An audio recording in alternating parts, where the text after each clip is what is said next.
In motorsport, issues ignite. Like, did Fernando Alonso's Indy 500 debut prove his greatness? Which F1 circuit is the most iconic on the calendar? And can professional show ponies learn from their amateur cousins?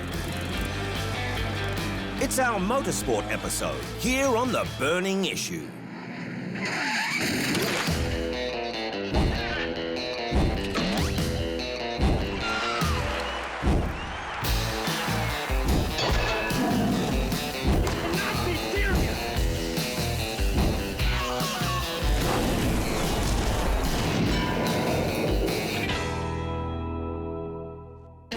The Silkway Rally is one of racing's most demanding, with Russian truckers the silkiest of all.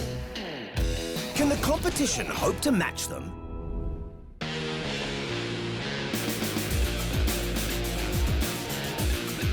The Mavericks who compete in the Silkway Rally must conquer some of the harshest terrain on Earth, putting huge strain on bodies, minds, and equipment.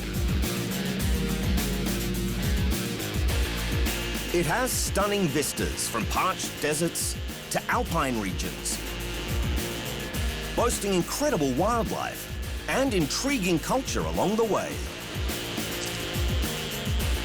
First staged in 2009, the race has two classes: rally cars, equipped to deal with insane desert conditions, and even crazier, trucks, whose engineering seems to defy physics. How on earth they don't flip on those dunes is beyond belief. The 2017 edition of the race set off from Red Square in Moscow and was due to cover 10,000 kilometers, heading east through Russia, Kazakhstan, and China. Unfortunately, the final stage of the race was cancelled due to heavy rainfall, which made no difference in the car class, with Frenchman Cyril Dupre already over an hour in front by stage 13, crowning him champion for a second consecutive year. Competitors from different nations have shared bragging rights more diversely in the car class over the years. But in the trucks, the Silkway has been dominated by the Russians. Driver Dmitry Sotnikov claimed his second title in 2017, marking the occasion with an almighty racket when he and his co-pilots rolled into the ancient city of Xi'an, China. It was just the latest in a string of Russian conquests from 2009 to 2017. The Czech team being the only spoiler in 2011. The race had entrants from the Netherlands, Hungary, and Japan, among others. So while the rest of the world seems to be just trucking along, there's something extra silky about the Russian drivers that sets them a cut above.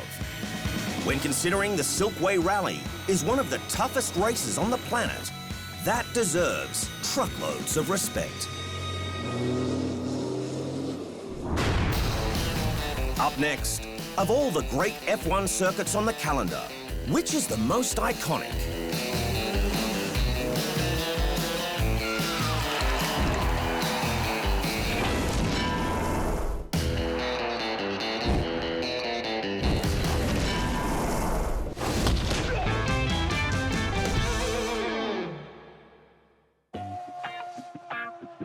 When most people think of iconic F1 circuits, the mind wanders to the glittering principality of Monaco. There's much more to Monte Carlo than a car race. It's not just the place to see F1. It's the place to be seen while seeing F1. The glitz and glam unrivaled. Monaco is a very special race.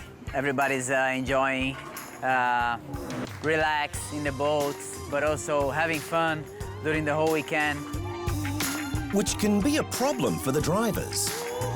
It's over 4 days. Normally we drive on Friday, Saturday and Sunday, but here we drive on Thursday, we have a rest day Friday, then Saturday and Sunday we compete for quali and race. It's a street circuit, full-on street circuit, so it's really difficult to put the whole weekend together as a driver because the conditions change a lot, because in the evenings people are having a good time, you know, jamming a few martini cocktails down and martini tonics and all those things which they want to have a good time with, and then the track sort of resets, if you like. Because of its beauty and status, the average 75 square metre apartment costs around 3.5 million euros. F1 drivers on their heaving pay packets are among the few who can afford the real estate. So many of them live there. The fact it's a well-known tax haven probably has something to do with it as well. There is, of course, also the race. A tough, tight, traditional street circuit, notoriously difficult to pass on, which makes for some of the most intense racing on the calendar. Monaco is a place that you cannot make mistake. The drivers love racing here. It's the ultimate test of man and machine. It's a traditional street circuit. There's penalties all around the place. Monaco is for me personally, the most unique track in the world. For anyone desirous of thrills and hair-raising spectacles, I can thoroughly recommend the Monaco Grand Prix. Monte Carlo has witnessed generations of great performances. From Luigi Fagioli's 1935 victory with Mercedes, to Sterling Moss in 1956 with Maserati, to Graham Hill becoming the first driver to win 3 years in a row between 1963 and 65. Victory from Princess Grace. Every 2 years, legends from bygone eras gather for the historic Grand Prix of Monaco to relive the glory in vintage machines. There is no power steering assistance like we used to have today, or brake assistance. So it's demanding, and I think it's a great privilege to drive it, especially around Monaco. Of all the great champions of Monte Carlo, the most decorated is the late Ayrton Senna, with no less than 6 titles, 5 of which were consecutive from 1989 to 1993. Because of its critical nature, the last thing drivers need are distractions. Which is why in 2009, a martini billboard starring Californian-born model Jessica Pace overlooking the Monaco Grand Hotel hairpin caused a stir and was taken down. Well, it was every time you pass into that corner, you know, you have this beautiful lady looking to you. And yeah, it was, every driver was just losing a little bit of concentration. So, but it was fun, it was nice, and yeah, it was quite funny, you know, and a picture that it was impossible not to look. It's a 78-lap race. It's mentally one of the most demanding Grand Prix because you have to focus so incredibly tightly on the job at hand, and that's corner by corner, getting through lap after lap. And yes, it generally goes for about 2 hours, so you don't want any distractions like this, obviously, in the background, so we've got to be mind on the job and make sure we, you know, get the business done. I didn't know that it would have that reaction, but it was fun, it was exciting, and it was completely unexpected, yeah. In 2017, Jessica's larger-than-life distraction returned to Monte Carlo, but organisers were smart enough to place her on the helipad away from the track. One way of avoiding any distractions is to travel in slow motion. 2016 world champion Nico Rosberg spent much of his youth in Monte Carlo. And back when his locks were a little more flowy, burnt a lap in an electric smart car. So now we're going onto the start-finish straight here. If there's not too much traffic, I could do a practice start from pole position in the electric smart. See if that's doable. Oh, careful of the bus. Our smart is so small, we can pass a few more cars before the signposts. Look at that, nobody even noticed. Rosberg, who used his local knowledge to win 3 years in a row from 2013 to 2015, clocked a more stylish lap with Prince Albert in this gorgeous 1955 Mercedes Gullwing. Now that's a car suited to a Mediterranean playground for the rich and famous. With all the thrills of Monaco on and off the track, it's easy to see why many feel it's the most iconic circuit on the F1 calendar. Lawnmower racing might seem lowly, but that's because of its grassroots. Can drivers teach their F1 cousins about motorsport? For all the spoilt, prancing ponies of Formula One with their big, fancy teams, millions of adoring fans, and fat endorsements, there is a breed of athlete from whom they could take a few lessons and get back to the original soul of motorsport. The Lawnmower Racer. Lawnmower racing is huge in England, and competitors take their craft pretty seriously. Well, most of them do anyway. It's a DIY culture, with drivers relying on their skill and cunning alone. No telemetry data or aerodynamic technology to call on. Team bonding is essential. The competition is hot, and the drivers are tough. Dealing with grueling conditions, often requiring feel a rally driver would be proud of, which reached new levels when the sport spread to Finland. And now there's ice and water, and now we are driving over it, so it's going to break. So it's really wet some places, and gonna be tough.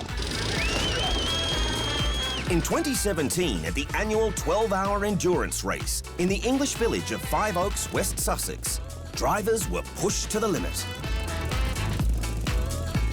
It tests both the stamina of the riders and drivers as well as the machine itself.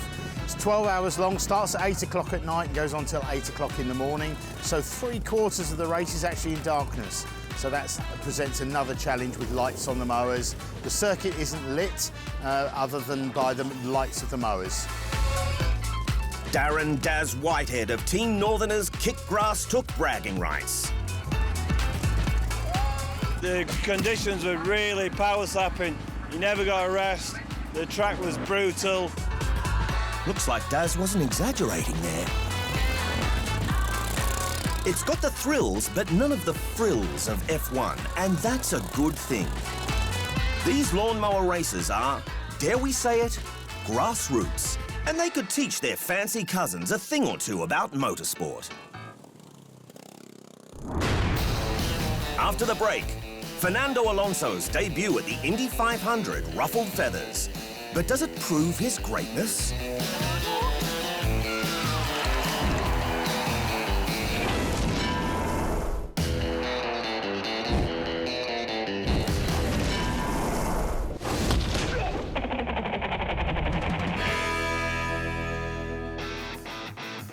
Spanish veteran Fernando Alonso sent rumbles through the F1 world when he announced he'd miss the 2017 Monaco Grand Prix in order to compete in the Indy 500. It was his first attempt to win the second part of the mythical Triple Crown, that being Monaco, Le Mans, and the Indy 500, which had only been achieved by one man, Graham Hill. From the very first moment that we are kids and we play with small cars or something, there is always this Monaco Indy 500 and endurance race in the 24 hours. So to have the possibility to participate here, I feel very privileged to be one of the 33 drivers, and you know, any racing driver should experience, you know, these big three races in motorsport. Initially, Alonso received criticism. The crossing over was a publicity stunt. But racing legend Mario Andretti defended the Spaniard, recognizing his genuine desire to achieve something great. I think it's a perfect opportunity for Fernando to come over, and this has been his desire. And I'm not wrong, he asked me a couple of years ago when I was in Monza, he was still driving for Ferrari, where he expressed the desire to someday come to Indianapolis. It wasn't just a ditch at immortality. There was also Alonso's very public dissatisfaction with his Formula One team, McLaren, whose Honda engines had been a perpetual headache since he rejoined the team in 2015. Of the 19 races he started that year, Alonso didn't finish 7, ending up a dismal 17th overall. 2016 was a mild improvement, but the man who won back-to-back world titles with Renault in 2005-06 wanted much, much more. When the manufacturer released its new beast in 2017, Alonso was hoping for a turnaround. It has been difficult 2015, a difficult 2016, and I think with this year's project we have high hopes that McLaren will come back to where we belong. But dismal results in Australia and China at the start of that year didn't exactly hit the mark. So McLaren were happy to facilitate Alonso's excursion into Indy racing, signing him to Andretti Autosport in hopes of keeping him with the F1 manufacturer long term.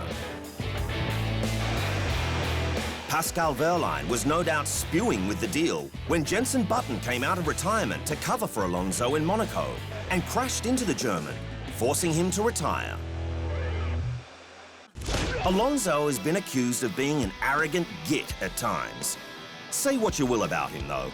His Indy debut proved he is a freakish talent. Indy cars behave very differently to F1 machines, which he felt immediately. I'm not driving the car is driving myself around at the moment. It felt a little bit strange, you know, driving anti-clockwise and at those speeds. Alonso shut down his detractors, taming the new machine and environment to qualify in 5th for Indianapolis. The tenacity that won him 2 world titles played out in a race that saw the horrific crash of Jay Howard and Scott Dixon. Alonso shone, actually leading for a total of 27 laps. Then, in a cruel twist of fate, he was again let down by a Honda engine, forcing him to retire and settle for 24th place. But despite the downer, he took plenty of positives away. I came here basically to prove myself or to challenge myself. You know, I know that I can be as quick as anyone in a F1 car. I didn't know if I can be as quick as anyone in a Indy car. He received praise from his peers too. I think that he's very brave, you know, that to go there and take up the challenge is, I think not everybody would do that and accept it, but, you know, respect to him for taking it on. One of the best drivers. He's very intelligent, he's hard-working, I think, so far he's done a good job, it's a good story. Alonso's Indy debut certainly caused a stir, but it proved beyond doubt he is one of motorsport's greats, able to thrive outside the specialized realm of F1, and that deserves respect. Marc Márquez has a serious need for speed, always looking for faster lines. But does he have a limit? Spaniard Marc Márquez is a certified moto prodigy, world champion in his very first year in MotoGP in 2013. He went on to win the following year, and again in 2016, making him the youngest rider to 3 world championship titles. In fact, he seems to have few limits. When you're used to moving as fast as Márquez, things like public transport become a little frustrating. Can we go faster? Faster! Can we go faster? Horse and cart definitely doesn't cut it. Nor does hitchhiking. Márquez has the need for speed, even when it's working against gravity. In 2017, he took up the challenge to become the first rider to rocket the wrong way up an alpine ski slope. It's the first time and it's really difficult, no? Because first of all, the bike is really heavy. It's 160 kilos. So if you lean a little bit too much, it's so difficult to control. Imagine here, no? In the ice is double to control. But even that wasn't enough. Along with MotoGP rival Dani Pedrosa, Márquez finally found a machine capable of speeds he likes to move at. While the boys looked cocky at first, throw in a few loops and a dose of G-force and, well, it appears they found their speed limit.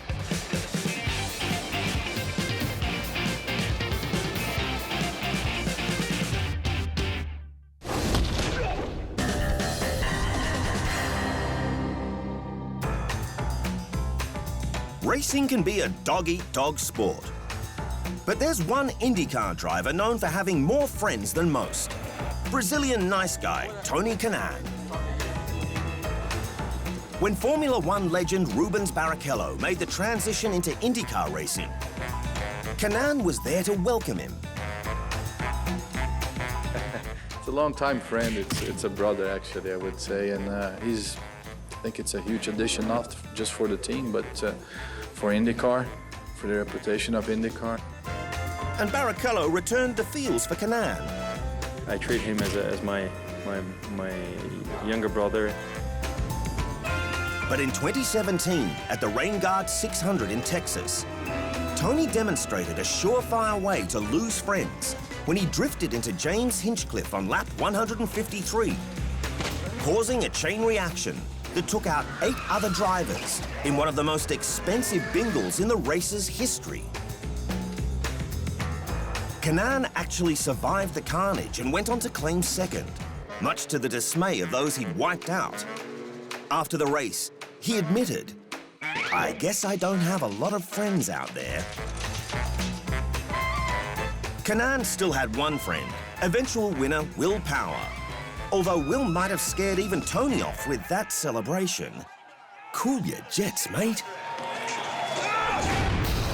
Still to come, the 2017 F1 cars had radical modifications. But which one looked the sexiest?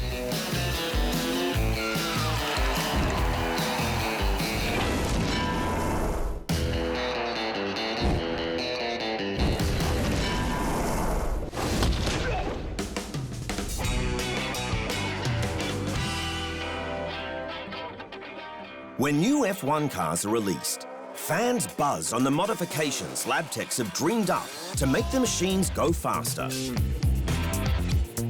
In 2017, radical changes were afoot. But Red Bull Racing made a mistake when they asked Daniel Ricciardo to explain them. For me to explain that would sound pretty average because I don't even really know myself. I just get in the car and drive, so I know, I mean, look, the tyres are wider. Another obvious functional standout was the large rear fin, designed to smooth airflow to the rear wing and increase downforce. Just as crucial is how the new cars look. Ricciardo was a little more articulate in this department. First impression was that it looks quite beautiful. It definitely looks sleek and they look, how do I say, they look like the fastest cars in the world kind of thing.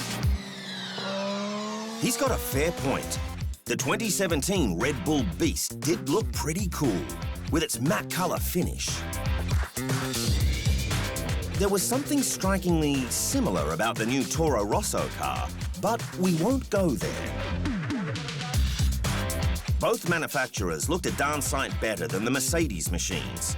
Sure, they've crushed the modern competition, but there's something about the colour scheme that just looks off.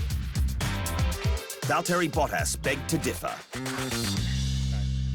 For me, it looks amazing. Obviously, I may be slightly biased, but for me, it's the best-looking car I've ever seen. That's how I feel. Sure, he had nice things to say, having only just been hired to replace Nico Rosberg, but he really turned it up. Sauber's aesthetic was slick enough, with a splash more white than the previous year, but it didn't really break new ground. Nor did Ferrari in 2017. But with that blood red as standard, you can't really go wrong. McLaren put on all the bells and whistles for the launch of their sleek-looking MCL 32, perhaps with hopes of covering up woeful 2015 and 2016 seasons for star driver Fernando Alonso. Right up there for coolest-looking 2017 machine was Renault's Bumblebee-coloured beast, following Red Bull's lead with the matte paint finish. I think it looks pretty nice, cool and racy. But without doubt, the most striking and daring colour scheme of all the 2017 machines was Force India's salmon pink VJM10, given the paint job when the manufacturer teamed up with water technology specialists BWT. Okay, so it might not look as stealth or badass as some of its competitors, but sometimes a burning issue is best settled by an outsider. Thanks for watching. You will not be